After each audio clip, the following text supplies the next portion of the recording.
Today, inshallah, we're going to be doing something, it is potentially controversial, but inshallah, we're going to navigate this through without any controversy. It's a very sensitive topic, but it is a topic that needs to be discussed. And today, I wanted to touch briefly upon the issue of the controversy on this date.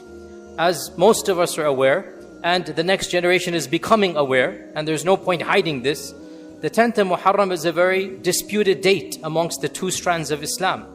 We, the people who follow the Sunnah, Ahl Sunnah, we consider this a day of ibadah, a day of fasting, a day of rituals.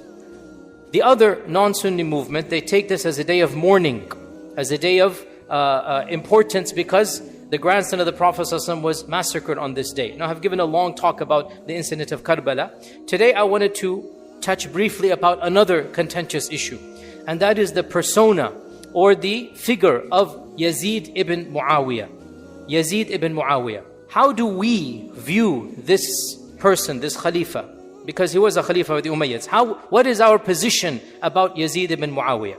So let us begin by setting up the stage. Who is Yazid ibn Muawiyah? He is, of course, the Khalifa that was given power by his father Muawiyah. Muawiyah is a young Sahabi. By young Sahabi, I mean he saw the Prophet as a teenager. He is not to the level of Abu Bakr, Umar, Uthman, Ali radiallahu anhu. He's not of the Ashra Mubashara. The Sahaba are many categories. Ibn Hajar has 10 categories. The last batch of them, those who embraced Islam at the conquest of Mecca. That's the last batch. And that is Muawiyah radiallahu anhu. So he is a Sahabi. Because he is a Sahabi, so we have a theological belief about him that he would never do something against Islam intentionally. He would never intentionally want to, astaghfirullah, lie about the Prophet or something like this. So he comes under the general rubric of Sahaba. When he became the Khalifa, he decided to put his son Yazid as a nominator. He's going to put his son Yazid.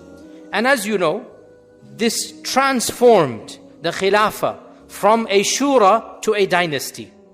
So this was a very historic. By historic, I don't mean positive and negative. Historic means something important happened that changed the course of history. He decided to put his son Yazid in charge.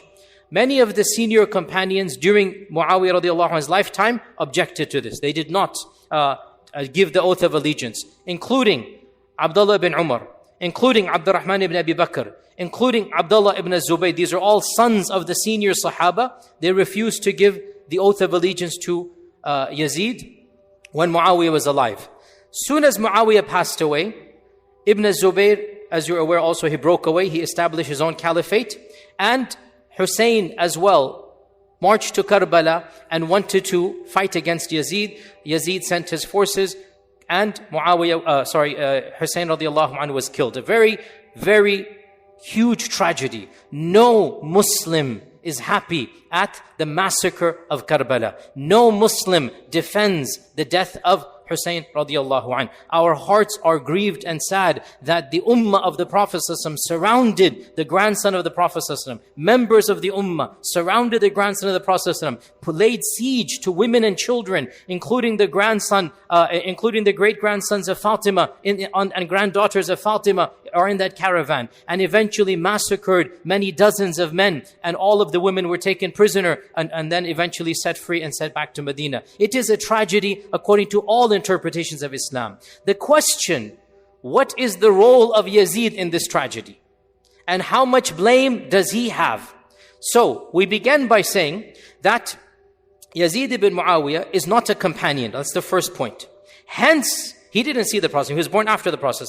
Hence, there is no theological status given to the children of the Sahaba. It's a very important point. The children of the Sahaba are completely normal. Some are good, some are bad. Doesn't matter. In fact, FYI, you can look up the books of history. The main general that was involved in the massacre of Karbala was one of the sons of Sa'd ibn Abi Waqqas. Big tragedy. He's not a companion.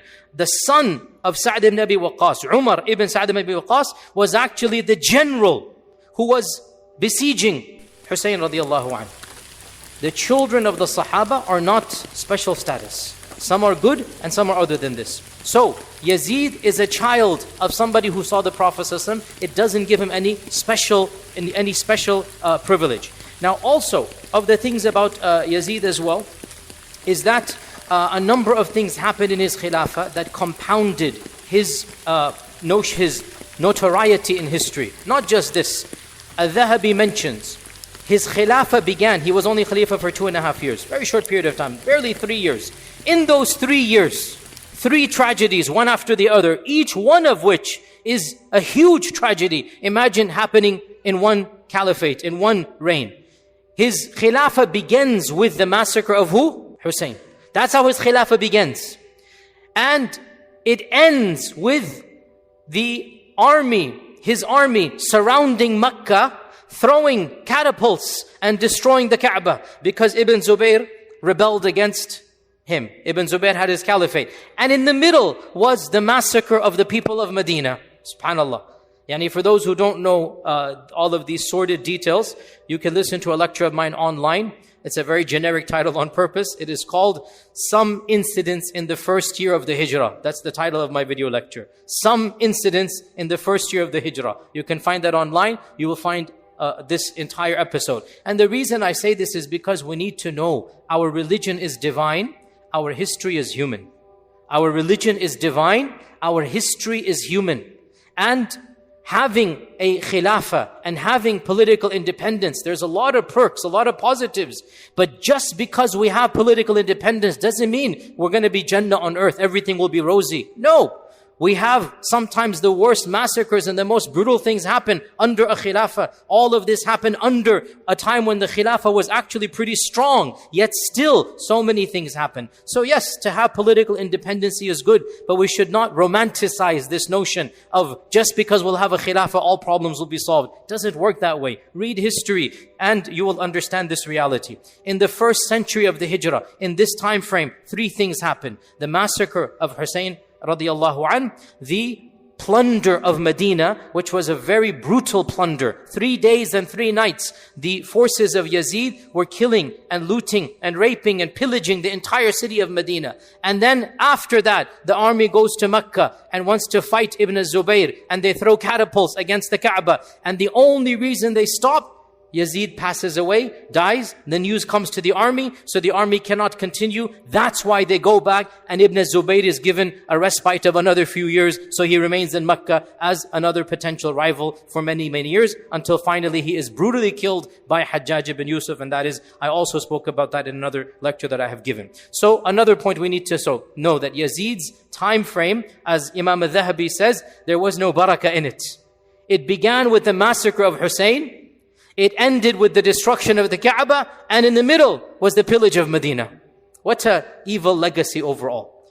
And because of this, from the beginning of time, the majority of people did not like this persona. The vast majority of people did not like this persona. Now, one other point needs to be added before I go over the spectrum. And that is, some people say that Yazid comes under a hadith in which the Prophet ﷺ said, hadith is in Bukhari, the Prophet ﷺ said that أَوَّلُ جَيْشٍ مِّنْ أُمَّتِي, the first army of my ummah that shall besiege the city of Constantinople shall be forgiven. This hadith is in Bukhari. أَوَّلُ جَيْشٍ يَغْزُو مَدِينَةَ قَيْصَرٍ, the city of Qaysar is Constantinople. The first army that is gonna besiege the city of Qaysar shall be forgiven. And a number of early and medieval historians, they said, and they made the claim, Yazid was the leader of that jaysh. And that was the jaysh or the army that Abu Ayyub al-Ansari was a part of. And Abu Ayyub al-Ansari passed away. Okay, pause here, footnote. Abu Ayyub al-Ansari, the famous companion whom the Prophet ﷺ lived with when he migrated to Medina. Where is his qabr? In the modern city of Istanbul. In Istanbul today, you can go and visit his alleged qabr, right? How did his grave end up in Istanbul? How did Abu Ayyub al-Ansari's grave end up in Istanbul? How? Because he was a part of the army that besieged Constantinople, but they were not successful. Now, the claim is that Abu Ayyub al-Ansari's army was led by Yazid, and therefore Yazid comes under the hadith that the whole army shall be forgiven. And many of the scholars who were sympathetic to the persona of Yazid, they used this hadith. And to respond back to this point, actually, Ibn Jarir al-Tabari and Ibn Asakir and Khalifa ibn Khayyat and others, they mention a fact that seems to have overlooked some of these great giants with utmost respect to them. And if I point out this, it doesn't mean I'm disrespecting the camp who said this, but it is a historical fact. Actually, Yazid was the commander of the second army, not the first. And this is well known. At-Tabari mentions this. If you look up the history of At-Tabari, he says in the year 45 Hijrah, Abdul Rahman ibn Khalid ibn al-Walid, the son of Khalid ibn Walid, led an expedition to Constantinople, and it had in it so-and-so of the Sahaba. Then in the year 49 Hijrah, Yazid led an army, and in it was Abu Ayyub al-Ansari. Ayyub al-Ansari passed away. So Yazid is not the commander of the first army that went to Constantinople. So this is something you could look up historically, and those who claim so, utmost respect, they seem to have overlooked there was one army that went before. Hence, that hadith does not apply to Yazid. Now, other scholars point out, even if you want to say that this is a generic hadith, this does not mean that every single person will automatically be forgiven. Rather, the hadith is general, and there can be specific exceptions. And especially when somebody does extreme dhulm, like this person did, doesn't mean we take a general hadith and use it to forgive specific dhulm. Nonetheless, these are generic points to point out that, what am I trying to say before I get to the actual lecture here? That is, there is nothing special that we can mark Yazid with as having been forgiven, or a Sahabi. No. Rather, he is just like any person of his era. Now we look at the negatives he has done. Now, the brief lecture I'm going to give, because this is a very detailed topic, I wanted to introduce to you that within our Ahl Sunnah scholarship, there is a spectrum of opinion about Yazid ibn Muawiyah. There's a spectrum of opinion. And you have the entire line, the entire spectrum, from outright kafir to defending him. We have this entire spectrum historically. I'm just giving you the facts right now. I'm not giving you my opinion right now. I'm simply telling you, you should be aware. Why is this spectrum? Because, and this is the key point, we do not believe that the incident of Karbala is a theological one. It is a historical one. So if somebody has another opinion about the interpretation of the events, it doesn't make that person a deviant, a heretic. No. Karbala took place after the death of the Prophet ﷺ by 30 years, 40 years. 50 years. There can be no theology. The Quran has been finished, revelation. The Prophet ﷺ is no longer amongst us. Karbala and the massacre of Hussain is a historical tragedy, not a theological one. Our theology doesn't change. Iman doesn't change. Allah and His Messenger doesn't change. The Quran does not change. It is a historical tragedy. Therefore, if a person differs about interpreting the blame of Yazid, we can disagree, but the person doesn't become a heretic, a wrong belief. You understand the point here, right? From our perspective, the tragedy of Karbala is not something that is a part of our theology. It's a historical tragedy. And therefore, if a person disagrees about what percentage of blame to give to Yazid, because that's really the question. That's really the question. The question is not, was it good to massacre? A'udhu billah. Nobody says this. Nobody says this. Everybody is angry and curses the actual killers of the Prophet ﷺ's grandson. Who can possibly sympathize with them? No Sunni, much less anybody else, is going to sympathize with them. The question is, what percentage of the blame is on Yazid? How much did he know? How much did he command? How much was he tacitly aware? Or was he innocent completely and it happened and he didn't want it to happen? You understand the question here, right? Depending on how you answer that question, you will get the spectrum of opinion, right? And we do not say that this is a theological question. It's a historical question. So if a person has a different analysis, if somebody says Yazid is 100% guilty, well then that person is going to curse Yazid. Right? And if somebody says, no, Yazid did not command it. Rather, this was Ibn Ziyad who did it, the governor of Iraq, not Yazid himself. Yazid is in Damascus. Ibn Ziyad is in Kufa, the governor. So the governor and the Khalifa, there's no phone call, there's no WhatsApp and messages. It'll take 3 weeks for the messages to come. So if somebody says, Yazid did not command the killing, Ibn Ziyad commanded it, then he's going to get angry at Ibn Ziyad and he's going to say, Ibn Ziyad is the governor. He's going to say Yazid is faultless. in our understanding, as we said, whatever position you hold, you can agree or disagree, you are not an evil person for historical analysis. As long as we agree that the killing of the Prophet's grandson is a major sin, it is one of the worst crimes, no doubt. We all agree to this. But who's guilty? Now, with this caveat, with this intro, inshallah ta'ala, let us go over the quick spectrum. And of course, I have a much longer lecture online. This is just to introduce you. We'll begin from the far right. Who is the far right? Those who excommunicated Yazid. They said he's a kafir, he's not even a Muslim. And you have small groups here. The far right, the far left, minority opinions. So those who said he's a kafir, they're very few in number. Of them is the historian Al-Mas'udi. He's not a theologian, and in fact, some say he's not even Sunni. Mas'udi could be from the other group, but he's a famous historian. Mas'udi has a remark that says, let me quote it for you, even Fir'aun was more just amongst his people than Yazid to the Muslims. Yazid is worse than Fir'aun. Okay? So he's completely excommunicating him. You have also Ibn Aqil al-Hanbali, consider him to be a non-Muslim. Al-Alusi, the famous Mufassir. Al-Alusi, great scholar of tafsir, mainstream Sunni. He said that the one who killed the grandson of the Prophet ﷺ, it is not possible that he has Iman. Not possible. Just like he said, if somebody threw the Mus'haf on the ground and he knows it's the Mus'haf, are you going to say he's a Muslim? No. So too, the one that intentionally killed, and then he says that Yazid gave the command. So if you believe Yazid gave the command, you believe this, then you are going to go to the position of he's not a Muslim. But this is a small minority opinion. Another opinion, which is more mainstream, is that he is an evil Muslim and we should curse. We should put Allah's la'na. The general rule, we don't give la'na on another Muslim, right? The general rule, we do not say Allah yal'anak or la'natullahi alayk. We don't say this. But a group of scholars said, we should curse Yazid.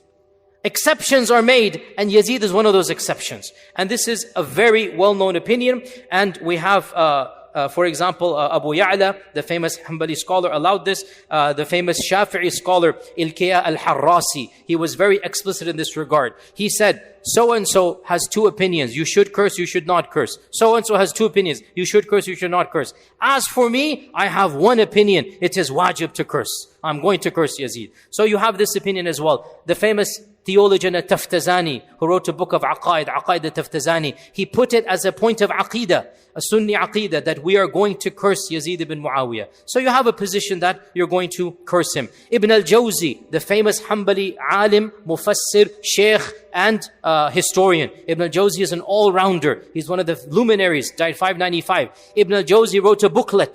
And in that booklet, the point of the booklet to prove that we're supposed to curse Yazid ibn Muawiyah. So we have that opinion. It is fairly mainstream. Now, the next on the spectrum. So you have, we curse him. The next on the spectrum, we strongly criticize, but we don't say la'natullah. We don't use la'na. We strongly criticize, but no need to give Allah's la'na on a person who said the kalima. Whatever his crime, no need to say the la'na. This position, perhaps I would say, is the majority opinion of Ahl Sunnah, historians and theologians. If you look at and compile, and I've done my little bit of research in this regard, in my humble analysis and opinion, this is the majority of our scholars. They are on this wavelength. We don't like Yazid. There is no defense of Yazid. We criticize Yazid. We harshly criticize Yazid.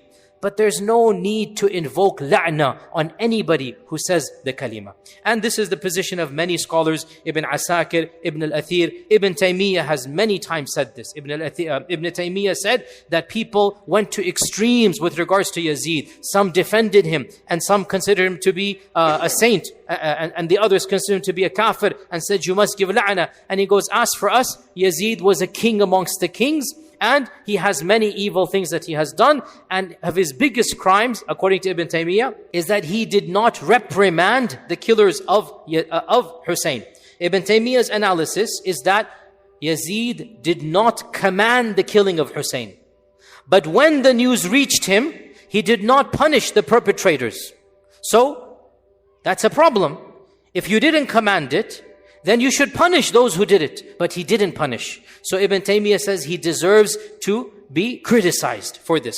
And that is his analysis. Al-Dhahabi as well, as I said, Al-Dhahabi says, Allah did not put any barakah in Yazid's era. There was no barakah in Yazid. He began with the massacre. He ended with the destruction of the Kaaba. In the middle was the pillage of Medina. There was no good in the time of Yazid. Also, Ibn Kathir has a lot of harsh words for Ibn Kathir, the Mufassir. Ibn Kathir, the historian, has a lot of harsh words for Yazid, but he doesn't curse him. So this is I would say the majority middle position. Now we turn towards the other side now. We're going on the barometer, right? From kafir to la'na, to get angry but no na'na. Now we go to the next position. What is the next position? We stay silent, and it is prohibited to give la'na, and maybe even we shouldn't criticize.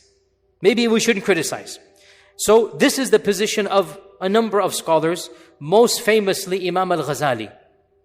Imam al-Ghazali had this position, that we should be silent and not criticize, and definitely don't give la'na to Yazid. Also, Imam al-Nawawi had the same opinion, that we leave his affair to Allah subhanahu wa ta'ala, and we should not give la'na to any Muslim. So they were very much opposed to criticizing, and just be silent and don't give any la'na. So this is one position. Then we get to the final opinion, or the final spectrum. What is the final spectrum? Did anybody defend Yazid? There's a small group of people who defended the persona, but not, as we said, the massacre of Karbala. As we said, nobody in Ahl Sunnah defended the massacre of Karbala. Alhamdulillah, nobody can do that. It goes against Iman to do that. But there were few people, they said, Yazid is 100% innocent. No blame whatsoever. He has no blame for Karbala. And therefore they defended some of the good, whatever good they found in the history books, whatever, they defended. And in particular, there was a theologian in 5th century Damascus by the name of Abdul Mughith al-Baghdadi. He wrote an entire book, Fi Fadaili Yazid, regarding the blessings of Yazid. And in it he tried to find ways to exonerate and whatnot. And it was because of this book, we said, remember that, Ibn al-Jawzi wrote a book criticizing Yazid. Remember that? It was because this scholar wrote a book praising Yazid that Ibn al-Jawzi wrote his counter to this. And he blasted the scholar and he said Yazid should be cursed, etc., etc. So we have this entire spectrum over here. To conclude, the position that a person holds regarding Yazid is not a point of theology. Hence, we should not make it more important than it is. It's a point of history. We should also avoid sectarianism in this regard. Sectarianism, it is my humble opinion, you heard me speak a lot about this, that these sensitive issues, there's no point ignoring them, because our children are asking. If I don't talk about it, they're going to listen to other people, and they're going to give a different perspective. The internet has opened the floor for everything. So there's no point ignoring. We cannot tell our children, don't ask. They're worried, they're concerned, they're asking questions. So I believe the best way to present as neutral as possible, without riling up hatred, without making people hate other people. We can teach without preaching hatred. That's what we're trying to do over here. And you know, by the way, it needs to be said, in Albuquerque, the series of murders that occurred, right? It's because of now we found out sectarian hatred. We don't want to do this, a'udhu billah. We need to rise above this. There must be a way to teach the differences without teaching hate. I hope inshallah I can and others can do this. So bottom line, to conclude, the massacre of Hussain is a tragedy of the highest magnitude, and it is a historical tragedy. No mainstream Muslim defended and was happy at the death of Hussain radiyallahu ta'ala an. Whoever is responsible for that murder will have to face Allah with the most precious blood on his hands. The most precious blood, the grandson of the Prophet ﷺ, that person will have to face the wrath of Allah subhanahu wa ta'ala. The question though, how much was Yazid liable? What percentage did he have in all of this? And I said there's a whole spectrum of opinion, and I will give you now at the end of this my own personal opinion. Take it or leave it. It's not a point of theology. I have read with my own research. You can take it or leave it. I have opined, it's an opinion, that it is not fair to exonerate Yazid even 80%, 90%, 70%. On the contrary, Yazid was the one who sent a brutal military general with the commands, make sure Hussain does not get to Kufa. And that's it. He left it open. He left it open. If he wanted to protect Hussain radiallahu an, It was his job to make that point. You know, when the government wants to catch a criminal, they say dead or alive, or they say we want him alive. Correct? You know, to this day, when the government wants a criminal, they'll give you two options. Dead or alive, or no, we need this guy alive. Make sure you don't kill him. Whoever wants to get the bounty, you have to give him to him alive. This is the way of the world. Everybody does this. The fact that Yazid was ambiguous is a crime right here. Now, on top of this, the claim that Yazid was not happy at the death of Hussain radiallahu anh, in my opinion, is not correct. Multiple early textbooks mention that he was initially happy. Even Ibn Kathir records this. Also, in my opinion, and this is very gruesome, but I'm sorry to be blunt, you should know this. This is our history, and it's better you hear it from me. The head of Hussain was brought to Damascus, and it was displayed to Yazid in the palace of Yazid. And Yazid poked it with a stick. And one of the Sahaba stood up and in anger said, "How dare you poke the face of the grandson of the Prophet ﷺ? I saw the Prophet ﷺ kiss that very face, and here you are poking it." I'm sorry, we have to be clear here. How can this person be defended? I'm not saying you have to give la'nah, but there is no question that this is a person who will have to answer to Allah. On top of this, if you know what happened in Medina and the evils that happened for 3 days and 3 nights at the explicit command of Yazid, and you know that he told them to attack the Kaaba, how can you have any sympathy for such a person? My position is that of Imam Ahmad ibn Hanbal, and with this we conclude. Imam Ahmad ibn Hanbal was asked by his son Salih. His son Salih asked him that, "Do you narrate hadith from Yazid?" He said, "How can we narrate from a fasiq? How can we narrate from him?" So he said that, you're saying we don't have any love for Yazid. And Imam Ahmad said, "Can anybody of Iman have love for the one who commanded what he commanded?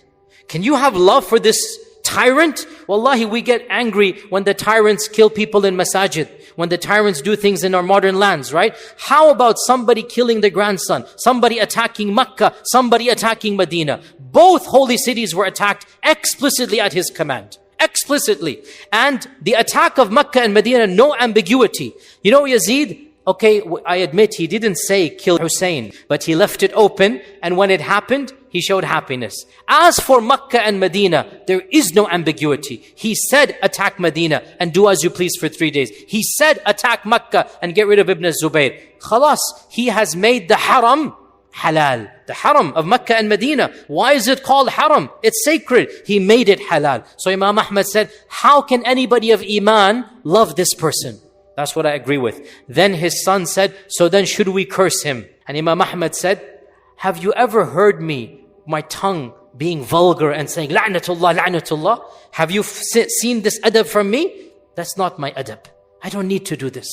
We leave his affair to Allah, but there is no love in my heart at all for this person. And what he did, he has to answer to Allah subhanahu wa ta'ala for. And the one who curses, I understand. And the one who follows Imam Ahmad, I personally sympathize. But the one who defends or goes to the other extreme, in my eyes, I don't agree with this. But he doesn't become a heretic. He doesn't become somebody who has a wrong opinion because his analysis is different than my analysis. And with this, inshallah, I hope that I have clarified some points. I know other questions will be raised, but inshallah, maybe we'll answer them in another lecture. And I encourage you to listen to a number of lectures I've given online, and I've given you the references in my library chats.